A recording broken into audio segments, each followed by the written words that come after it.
Item 2, our update of potential legislation for Coos Bay Wagon Road lands. Commissioner Parry. Thank you, Bob. As Bob detailed, county payments ended last Friday night at midnight. That's the end of secure rural schools. To illustrate how that impacts us, back in 2008, all federal payments to the county totaled $6.9 million. So in that short period of time, we'll have gone from $6.9 million to zero.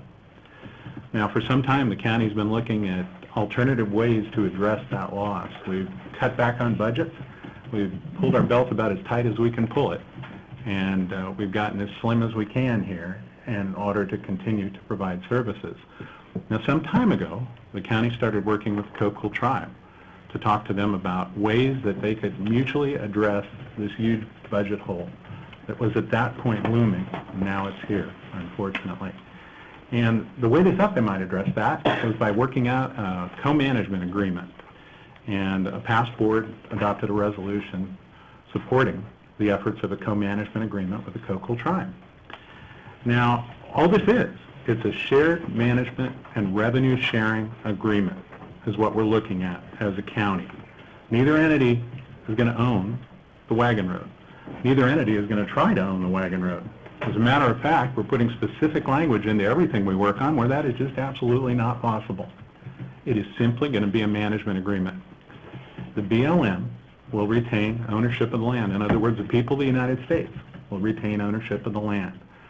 All the agreements we're talking about, whether at the federal level, and I'm going to explain that because this is in two pieces, whether at the federal or the local level, say that the Secretary of Interior and the BLM will have final authority over this agreement, and they can suspend this agreement at any time that they feel that we're not conforming to federal management dictates, whether those are ecological or otherwise. And that's a pretty big hammer. But both the tribe and myself, in talking in Washington about how this federal legislation may be crafted, feel that's important because that gives the folks of this county security in knowing that this is going to be done well, it's going to be done right, and it's going to be done in conformance with all environmental laws on the federal level. And there's another thing, before I tell you a little bit about what we're doing, that I want to talk to you about. And that is that the tribe does not need the county to move forward on this. They can negotiate a compact with the Secretary of the Interior for management of these lands. Federal law allows them to do that. They do not have to include Coos County in that. They also do not have to share any revenue with Coos County from any compact that they might want to negotiate. The reason that we have to find a legislative path for this agreement on the federal level is because the tribe wants to share revenue off of this land, revenue that is gained from logging or carbon credits or biofuels. They want to share it with us. The concepts are pretty well known. We've talked about a 50-50 split. But I want to talk about that a little bit too, because we're talking about a 50-50 split where the county would get 50% of the gross revenue off the wagon road land before anything's deducted. It would go straight to the county. Then with the 50% that's left, the tribe would deduct all restoration, reforestation, and management costs from their share. That's the way the deal works. Nobody gets the land. It's a revenue split. The county would get 50% of the gross revenue right off the top. We also intend to comply with all environmental laws. That's incredibly important to me, not just for sustainable timber and the revenue that'll generate, but because that's where my heart is and where I've come from all my life, and I know that's where the people of this county are too. Our fisheries, our watershed, our quality of life is incredibly important to us, and we need to protect that and work hard to protect it. But I believe we can protect it and produce a sustainable amount of revenue. What the BLM is doing now is thinning, and they're thinning young stand forests. These don't have a high value. Often those are sold for $60 on the thousand. It's not the kind of money that we need to stabilize the county. It can't fill the budget hole that we're looking at. But sustainable management, respective of ecological values, can fill this budget hole and will. and we put some numbers together that we're going to take the chance to show you. Now, there are two pieces to this, which I talked about earlier. In order for the county to be able to have an agreement with the tribe, we have to create a legislative path in Washington, D.C. And once again, the only reason we need that legislative path is because the tribe wants to share revenue with us. If they didn't want to share revenue with us, they wouldn't need a specific legislative path. There are already federal laws that cover that. So it's been a priority. A lot of people have talked about me going to Washington, and I've had 2 trips to Washington. I probably maybe spent a total of $3,000 on both the trips. I try and out-of-pocket most of my expenses once I'm there, as I can afford to do it. So we're talking plane fare and hotels. And what we're trying to do with those trips is to fill a $5 to $7 million budget hole, and we talked about that occurred since 2008. Now, we have a unique opportunity now because of the conversation in Washington to be in the mix, to be a part of this. And we have been there. We've been walking the halls. We've been talking to the key people on the legislative committees that are going to make things happen. The Resource Committee has an awful lot of power with what happens. There are multiple plans in play right now. The Resource Committee of Congress may well come up with their own plan. Congressman Walden is looking at putting a plan together, a management plan. Congressman DeFazio is putting together a management plan that would involve 2 trusts. So at least from what we know, there's at least 3 plans floating in D.C. right now. The other thing we also know is that nobody agrees on how they want to pursue this. The other thing we know is that whatever we propose in working together has to pass muster of both houses. That means it has to get through a Republican-controlled Congress and a Democrat-controlled Senate. That's a pretty tall order. So what we've been looking at is there a way to be respective of federal environmental laws and still yield a sustained amount of timber that can support this county so we don't face this horrible budget crisis that we're sitting on the brink of right now? And we believe there is. There's a lot of different plans that talk about, well, we want to throw all the environmental rules out the window. Or maybe we want to just take on a little piece of them. Well, we want to embrace them. And we also want to create sustained yield. And the one group that's been able to do that consistently on their own forest has been the Coquille Tribe. They've been able to produce the results that are necessary to respect the environment and meet their environmental benchmarks and produce a sustainable amount of timber.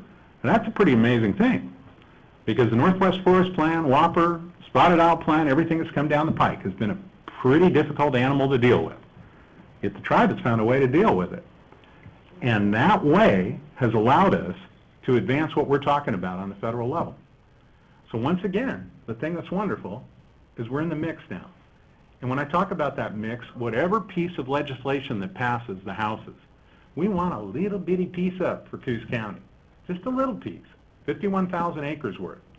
And we think that we can develop a model plan that'll combine everyone's needs and the things people care about to move this forward. We also think our plan has some national application that can be used on a much larger scale than what we're talking about. Because what we're talking about in conceptual legislation, and that's what we've been talking about in Washington, is conceptual legislation, is a plan that addresses all the needs. Not all these other forest plans floating around out there do that. Some of them are pretty one-sided. And we're not taking a stand one way or the other on which one we want to be in. But we do want to be in whatever piece of legislation moves forward. And that's what we're working towards. Thinning regime that BLM's conducting right now is not sustainable. It's not sustainable on these forest lands. It's not sustainable for long-term revenue, for long-term timber production. It won't work. That's what we want to do. Now, the one thing that we learned in Washington is that local revenue generation is the key to whatever we do to move forward. That is clearer than clearer could be. The way Washington is set up now, you can't spend a buck without taking it from somewhere else. And I don't think that's a bad thing. But where it is a bad thing is it makes it incredibly difficult for us to move forward on any hope for SRS renewal. If we get it at all, it's going to be for a year.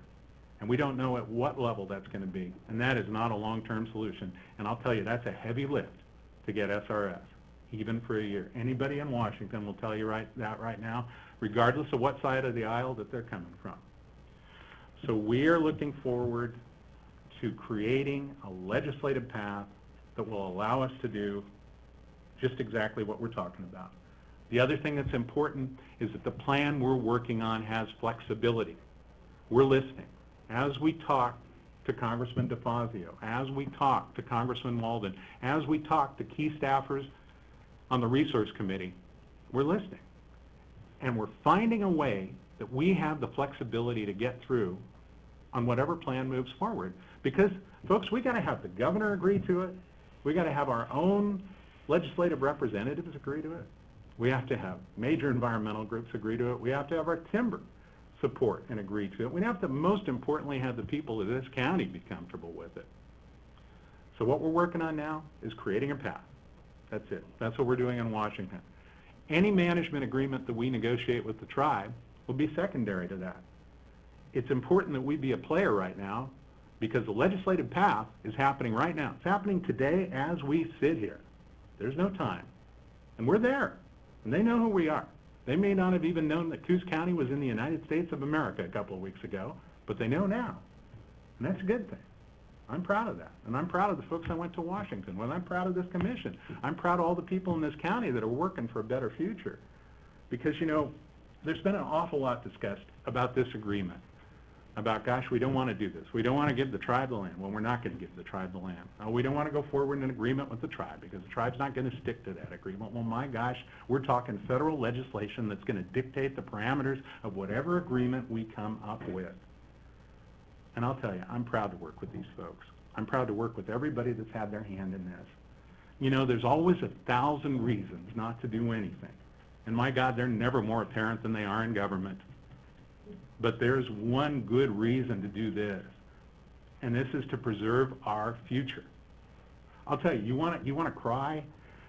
You go wait and stand in line to donate food the day of the food bank, and you see how long those lines have gotten in the last 3 or 4 years. You see how many of the kids in our communities have food insecurity. It made me sick that we had to cancel a school day. Not even so much because we lost learning, because that was one more day that our kids that had food insecurity weren't going to get a decent lunch or breakfast. That's where I'm coming from on this. We've got people that want to work. We told our legislators, we want to work. We don't want to check. Many of them told us, raise taxes. And then, you know, if you can't raise taxes, you really don't care where the check comes from, do you? We said, no, we do. Because with local management, which we don't have now on the Wagon Road in any way, shape, or form.